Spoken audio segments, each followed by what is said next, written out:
Yamanı yazı halim berem horuna, ket hayam ardına arızın için yazmayasın. Ket hadam bakmayasın, hayatın saçı arızacak, ne dayanar bu hısçak. Arızı eki koyarım, yazsan seni inarım. Yazarız al halimni, şaşırtayı halimni. Sen yazarsın adını, ben yazarım adını.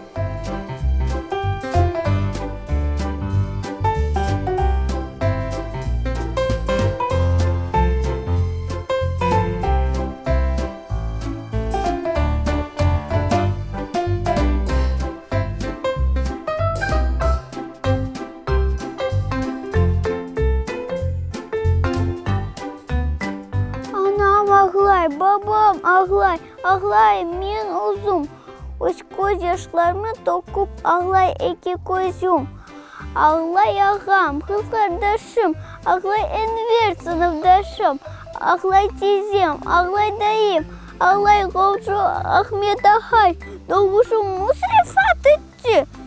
Yok, maşinanız yanıp gitti.